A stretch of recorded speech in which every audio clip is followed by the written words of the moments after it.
Hoy no hablamos de periodismo, hablamos del incremento salarial. Gracias, vocero Jorge Richter, por estar nuevamente acá. No solamente vamos a hablar del incremento salarial, pero de inicio.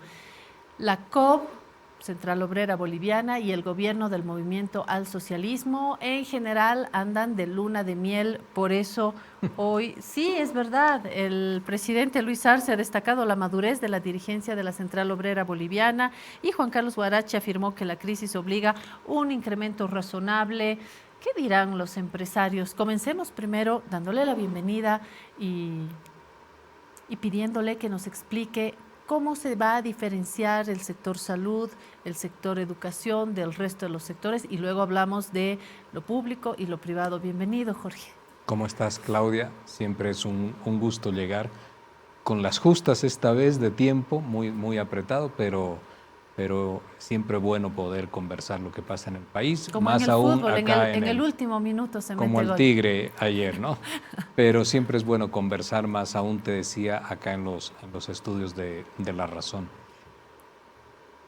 El presidente destaca la actitud y la empatía y solidaridad que ha mostrado la dirigencia de la Central Obrera Boliviana, porque en el análisis en medio de la reunión ayer se ha podido mostrarles a toda la gente de la COP que el pedido inicial del 10%, del 7% de aumentos que ellos habían demandado, era impagable para demasiadas instituciones. Por ejemplo, no había una sola universidad que hubiese podido asumir un incremento del 7% sobre el haber básico. Eso hubiese sido absolutamente imposible.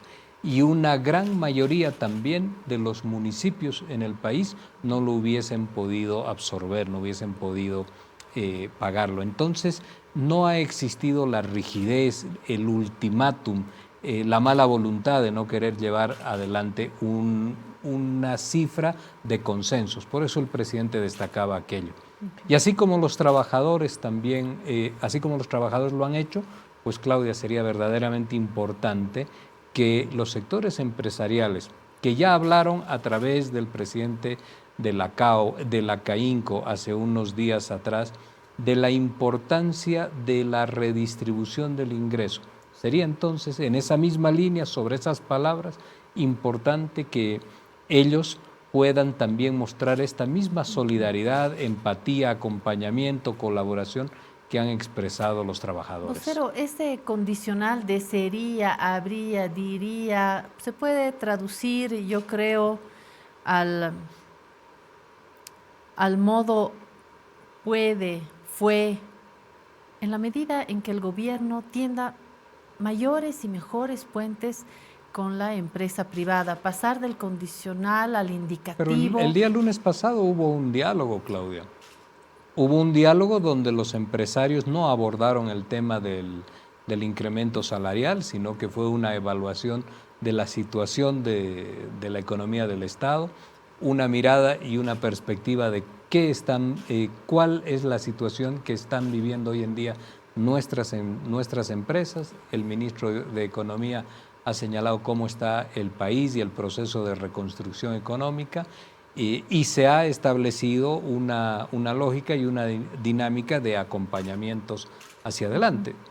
Ahora, respecto de el incremento, yo utilizo el término sería porque verdaderamente es importante que no solamente un sector acompañe esta reconstrucción económica, sino que a él se puedan sumar los otros actores, en este caso el empresariado privado. Yo voy a usar ahora el condicional. Sería lindo que el triángulo sea empresarios, gobierno y trabajadores. No solamente sería lindo, sería legítimo y legal. La Pero OIT es una lo construcción recomienda. donde hay intereses políticos, hay miradas de país diferentes, hay también miradas de sociedad, de Estado, que no son las mismas, y entonces es todo un arte, esto es desde siempre, Claudia, es todo un arte el poder construir los acompañamientos para determinadas políticas, porque En definitiva, siempre hay más de una, dos, tres formas de poder hacer las cosas. Si nosotros revisamos un poco las reacciones, Claudia, de lo que ha sido en estas breves horas del aumento salarial, el alcalde de Cochabamba señala y dice que ellos esperaban que el aumento sea para otros años, no ahora. Desde los sectores empresariales también en Cochabamba señalan y dicen que no lo van a poder asumir y que esto podría derivar en cierre de empresas. Y en otros sectores también han señalado y han dicho que no ven prudente un aumento salarial en este tiempo. El pasado año, Claudia, no hubo un aumento sobre el haber básico. Hace 2 años que no teníamos aumento sobre el haber básico. Los trabajadores también tienen que tener poder adquisitivo en sus salarios. Entonces, los esfuerzos tienen que ser de todos. Siempre, si miramos y revisamos esto que te acabo de decir, estos testimonios, siempre termina siendo el factor de ajuste el bolsillo del trabajador, del sector más vulnerable y más humilde, el que no tiene recursos suficientes para pagar un servicio de salud privado si la emergencia lo acorrala. Entonces, es correcto, en una mirada de solidaridades y social, es correcto apuntalar al sector de los trabajadores en nuestro país, pero desde la perspectiva de una economía más liberal, más empresarial, más de mercado. Por supuesto que mientras menos ajustes salariales haya, mejor. Mientras mayor flexibilización laboral haya, mejor. Mientras mayor control haya sobre las resoluciones de los tribunales laborales respecto de reincorporaciones, etcétera, pues también mucho mejor. Esa es una batalla de mucho tiempo, la flexibilización y la nivelación de salarios. Entonces el país tiene que hacer esfuerzos parejos. Y en también. Cualquiera, y esfuerzos justos también, tomando en cuenta que la sociedad no es como acaba de dibujar al azar, ¿no? Del que tiene con sombrero, corbata y empresa, con una chimenea, ¿no? que desprende humo, y el obrero con su traje de obrero y su gorrito de obrero. Al medio hay un pedazo importante en el país que no es ni el súper gran empresario que tiene, concentra y no quiere dar, y el obrero. Al medio hay una gama muy variada de pequeños empresarios, emprendedores, gente que no tiene un salario como yo y que resulta beneficiado o beneficiada con este incremento, y que, como dice también ese leitmotiv, el día que trabaja come y el día que no trabaja no come, ¿no? La señora que en estos momentos está haciendo jugo de mandarina aquí en Cotacota, o el carpintero que incremento, no incremento, sí. O pequeños empresarios que con este incremento debe haber una franja que va a cerrar, ¿no? Creo que hay que tomar en cuenta todos estos niveles intermedios. La diversidad de los espacios productivos y de las actividades laborales en el país, cuentapropistas, pequeños emprendimientos, medianos emprendimientos, grandes empresas, etcétera. La diversidad es casi infinita, Claudia, casi infinita. Y en un país que tiene un enorme abanico o espacio de su actividad productiva laboral en actividades informales, como es el caso nuestro en Bolivia, pues sin lugar a dudas que esos emprendimientos se han convertido en el camino fundamental para poder generar unos ingresos. Y acá, claro, cuando se trata de establecer responsabilidades, es muy de nuestro país poder señalar y decir que es el Estado rápidamente el responsable, pero tampoco es que vemos un sector empresarial agresivo, en expansión, innovador, etcétera. Entonces el diagnóstico no puede ser solamente bajo un criterio y tratar de uniformizar la realidad del país. Hay realidades muy diversas acá.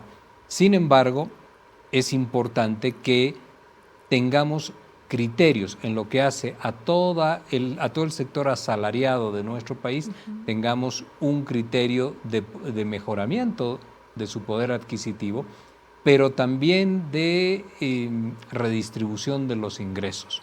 Este es un mecanismo circular, el aumento salarial, es dinero que va a los trabajadores y vuelve a la sociedad con mayores capacidades de consumo y por lo tanto un incremento de la demanda en el país, y esto va a reactivar la economía.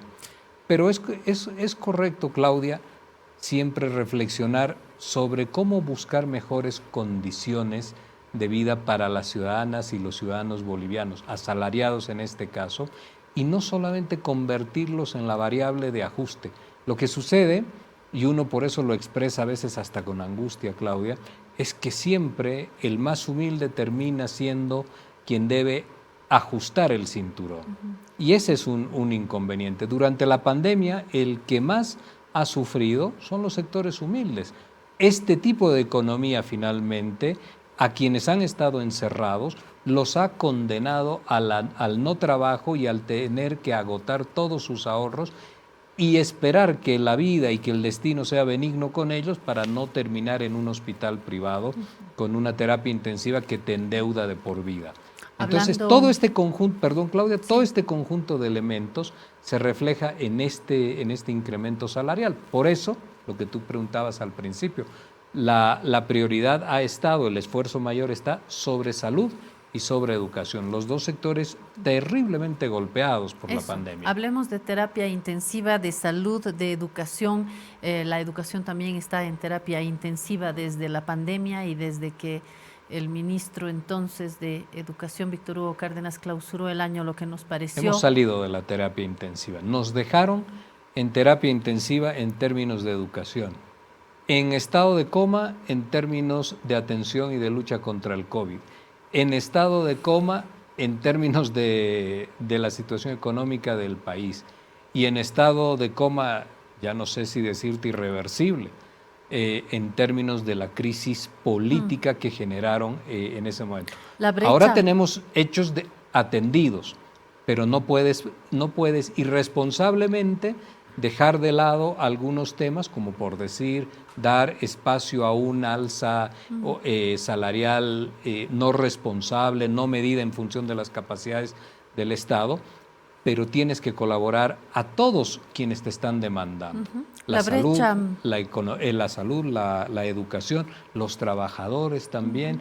Tienes que garantizar la salud y tienes que luchar contra el COVID para que en esta nuestra economía las bolivianas y bolivianos, como tú decías, la señora que hace jugos tenga su salud garantizada para poder producir. Esa señora que hace jugos no tiene internet ilimitado en su casa. Me preocupa la brecha en educación, pero bueno, antes de hablar de la brecha en educación y del dolor, y que vamos a tardar años en recuperar hoy un niño o niña de un colegio particular con internet en su celular, con internet en su casa, ya resulta inalcanzable para un niño de una zona rural o de una villa que no tiene internet y pero que está para que perdido, no se nos vaya ese tema, Claudia, hace unos días atrás la Agencia Boliviana Espacial ha puesto en comercialización unos paquetes de internet muy accesibles para comunidades, para áreas rurales. Esto es importante, todavía hay que difundirlo, hay que darlo a conocer. Hay mejoras, de pronto las demandas en nuestro país son tan grandes, Claudia, tan grandes. Un país que ha estado siempre en el último lugar de los índices y los indicadores de desarrollo humano, de crecimiento económico, etcétera. De desigualdad. Por supuesto, de pobreza, Claudia, y que está tratando de remontar en el último tiempo esa situación. Solo te doy un dato. Yo miraba el salario mínimo. Nosotros el año 2005 teníamos un salario mínimo de $54. El último en Latinoamérica, el último. Hoy día estamos por encima del Brasil, por encima de Colombia, por encima de Perú, a un dólar del Paraguay, a $10 de la Argentina. Tenemos y un con mejor salario proyecciones mínimo. interesantes, ¿no? Ya que hemos pasado esto, enseguida volvemos a salud, nos hemos desviado un poquito, pero ya volvemos, ya nos vamos a enderezar. Según la proyección de CEPAL, hemos subido del 3.2 al 3.5 y el FMI nos da un 3.8 como perspectiva de crecimiento, lo que sí nos pone en mejor situación que los niveles de perspectiva que han bajado en el caso de Chile, Perú, Paraguay, Brasil, ¿no? De Argentina no hablamos porque la crisis Ahí ya no también te tiene puedo adjetivos. interrumpir un momentito, Claudia. Es que después se nos van los Es temas cierto. y no los cerramos. Nosotros tenemos una proyección mayor de la que señalan los organismos, que es del 5.1 para toda la gestión. Pero en este estimamos 4,1% para el mes de marzo, que sea el crecimiento. Hemos estado en enero, en febrero, por encima del 4%.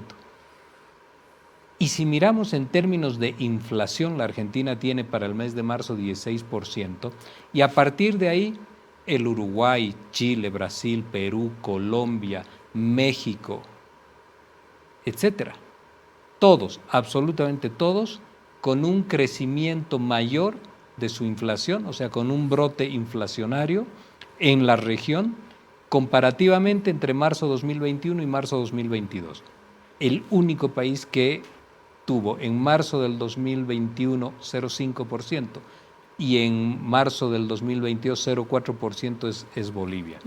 Entonces, hay ahí un tema importante del manejo económico, pero que tiene que ver con la estabilidad de precios y con el fortalecer el poder adquisitivo de los salarios. Esos son buenos datos generales, aunque mirando ya los microuniversos, por ejemplo, empresariales, uno ya encuentra matices. Por ejemplo, en el caso de esta empresa, toda la crisis internacional y focalizada, por Los supuesto, golpea. en Ucrania y Rusia, claro, a mí me golpea el papel, me golpea las tintas, no le voy a contar el incremento de papel, de tinta, de materias primas y un periódico que usted sigue comprando al mismo precio porque no puedo subir el precio del periódico. No estoy aquí para contarle mis problemas, sino para preguntarle en qué se diferencia salud, educación del resto de los sectores en lo público y luego hablaremos de lo privado. Y estoy esbozando una sonrisa porque si además a toda esa galería de muy buenos columnistas que trabajan y aportan a La Razón, encima les tuviese que pagar como en otros países, Claudia, seguramente todavía más difícil. Hay muchos esfuerzos también, yo no digo que esa tenga que ser siempre la línea, pero hay muchos esfuerzos a pulmón, con sacrificio que se hace para tratar de sostener espacios de libertad, como yo siempre le llamo, a un periódico como La Razón, pero que también genera empleo en el país. No solamente es la acción de escribir y de informar, también genera empleo. Entonces es complejo, sin lugar a dudas que es complejo. Ya terminando la pandemia, que a ustedes los ha afectado, Claudia, tantísimo, cuánto tiempo les ha llevado no sacar ediciones en circulación, etcétera, aparece la guerra. Claro. Aparece la guerra y les afecta. Por no afecta, hablar del antecedente que ha sido los ataques a este periódico, el juicio contra el dueño, el allanamiento del periódico, crisis con el sindicato, por no hablar de la desleal competencia que solo nos ha pegado en el piso. Ahí de ¿no? pronto entonces es Termino como, hablándole de mis problemas. ¿Qué ahí tal? de pronto, y yo casi voy a ser acá de psicólogo, ¿no? Pues ahí usted tiene, Claudia, 2019 no es como yo muchas veces he dicho, un hecho anecdótico en la vida política del país, no. Lo de 2019 es un punto de inflexión que ha afectado de forma colateral y directa a muchísimos actores, instituciones, vidas personales, etcétera. Inmediatamente la pandemia, inmediatamente el conflicto Rusia-Ucrania. Los tres elementos, por ejemplo, tienen incidencia sobre el periódico, la empresa, La Razón, como sobre muchas otras instancias seguramente. Y la pandemia, de hecho, ha puesto frente al examen más duro al sector salud. ¿Por qué salud y educación ante una indefensión casi total? ¿Qué va a pasar con salud y educación y qué me dices de los otros En sectores? temas de salud, Este ha sido el sector más expuesto y por lo tanto golpeado durante la pandemia. Al sector al que más se le ha exigido también un trabajo que haya redoblado los esfuerzos para cumplir con el país.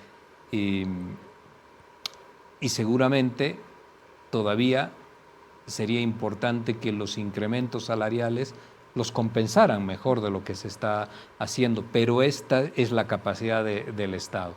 Que los otros sectores del Estado, policía, Fuerzas Armadas, el aparato burocrático del Estado, no tengan un incremento para que éste se pueda trasladar al sector más crítico, junto con educación también, donde por supuesto hay que ir mejorando gradualmente las capacidades adquisitivas. O sea, una persona que trabaja hoy en el Ministerio de Trabajo, que trabaja en impuestos, no va a tener este incremento salarial.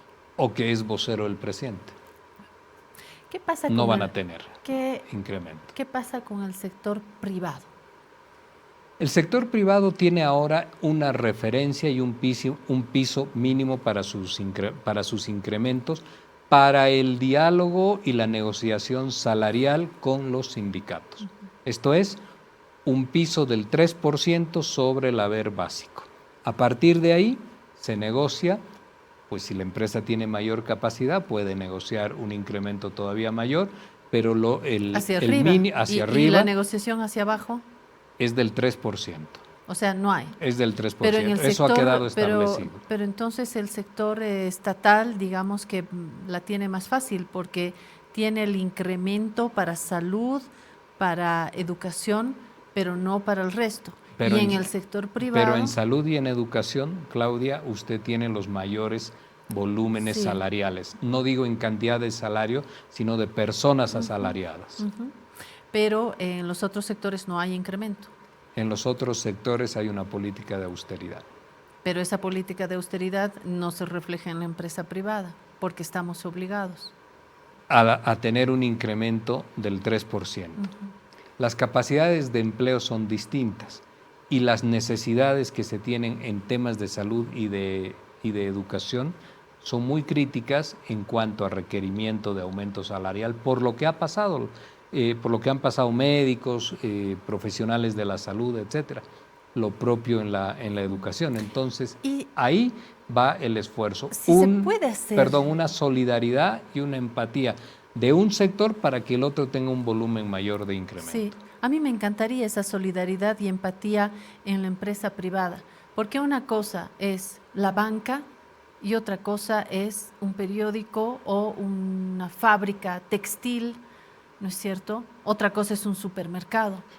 ¿Va a haber algún criterio de solidaridad y empatía con distintos rubros dentro de la empresa privada? Unos pueden más que otros, ¿no? Eso es así, Claudia. Lo que es complejo de hacer es establecer cada uno de los rubros y sobre cada uno de esa diversidad de actividades económicas, irle fijando para, llámese, digo esto como ejemplo, quiero decir, periódicos, un porcentaje, supermercados, otro porcentaje. Eso es muy complejo. De pronto es fácil señalarlo y decirlo, eso se puede decir rápido, pero no es fácil de implementar en esos términos, ¿no? Entonces lo que se deja ahí es abierto un piso del 3% y una negociación ya que la van definiendo empleadores y sindicatos. O de repente la posibilidad de ir definiendo otro tipo de mecanismos que visibilicen el estado financiero, por ejemplo, de una empresa. De hecho, se debatió en su momento para el doble aguinaldo. No todas las empresas están en posibilidades de un doble aguinaldo. Nadie quiere pagar doble aguinaldo, pero por supuesto. Pero en función de los resultados financieros, por ejemplo, se podría ver si hay movimiento de cintura o no. De hecho, hasta los sindicatos se solicitan estados financieros. No sé, lo podemos dejar ahí para el debate con la empresa privada. ¿Habrá debate con la empresa privada? ¿Hay algo que puedan decir? Pueden decir como que de hecho lo dicen, todo el tiempo lo dicen, y dejan también ahí algunas advertencias veladas como decir de que se va a despedir gente, etcétera. Yo recuerdo cuando el presidente le presentó al país el seguro de salud para las trabajadoras del hogar. La reacción inmediata fue: van a haber despidos. Esa fue la primera palabra que se pronunció. Siempre termina siendo, de nuevo, la advertencia mayor de que cada vez que tiene que haber una política de orden social o de mejoramiento a determinados sectores, pues inmediatamente llega la tradición esta, una tradición discursiva, digamos, de advertencias sobre despidos. Pues ahora ocurre lo mismo, pero al margen de lo que pueden ser las declaraciones en medios, el día lunes se ha establecido que se pueda trabajar acompañamientos en función de las realidades de cada uno de los sectores, el público y el privado. Y esperemos que esto tenga un buen cauce y que se puedan encontrar formas para mejorar y dinamizar aún más la economía, que no solamente venga desde la iniciativa de la inversión pública, sino también que la inversión privada se convierta en un actor central y fundamental, y esto pues nos mejore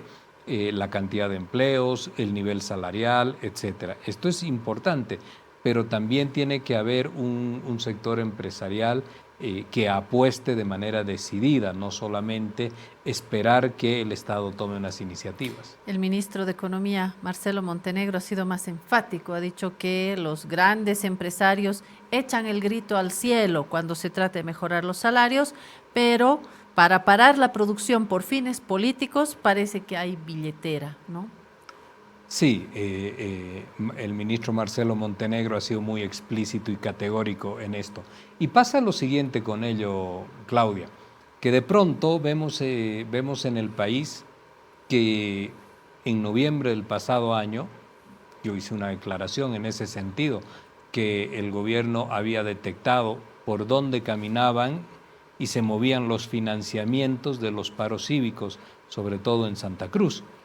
Pues para ello hay capacidad de hacer bolsas de aporte y bolsas comunes con muchísima rapidez, porque la parte logística de todas esas movilizaciones no son gratuitas, Claudia. Y ahí el ministro Marcelo Montenegro, te decía, ha sido categórico al señalar de que en esos casos no hay ni austeridad, ni quejas, ni miradas amenazantes de despido de trabajadores y trabajadoras.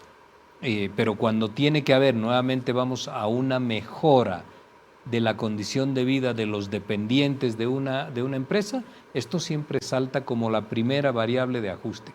Es que casi podríamos señalar, Claudia, que hay una cultura de mirar de mala forma de que los sectores que históricamente siempre están con mayores niveles de vulnerabilidad no puedan dar un salto cualitativo en su mejora salarial, de vida, etcétera.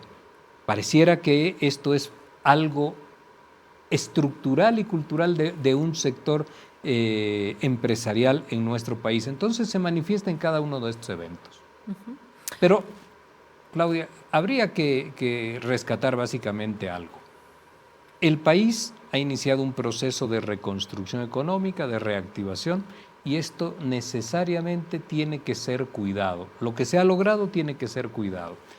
Y esta estabilidad económica que se refleja en inflación, en crecimiento económico, en capacidades exportadoras de nuestro país, con buenos indicadores, ahí falta mucho, por supuesto, para hacer y seguir haciendo, pero con buenos indicadores, esto hay que cuidarlo con medidas responsables. Y ha sido responsable encontrar un punto de acercamiento entre trabajadores y gobierno para decir: esta es la capacidad del Estado, esta es la capacidad del país también, esto es lo que pueden hacer nuestro sector privado en Bolivia, y vamos con esto. Y los trabajadores han aceptado aquello.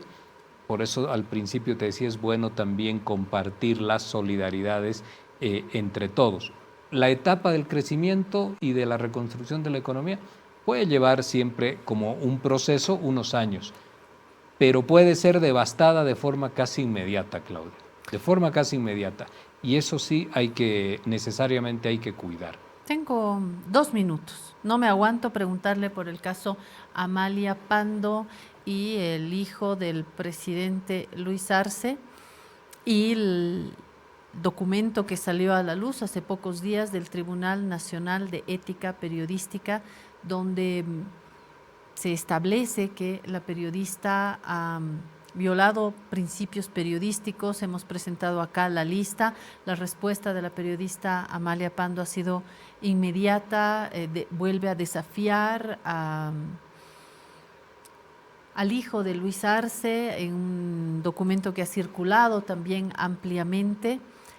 Tengo información de que han llegado llamadas al Tribunal Nacional de Ética Periodística reclamando de que cómo es posible que se haga esto con una gran periodista de quien hemos hablado en este espacio y de quien hemos subrayado grandes momentos también de su carrera.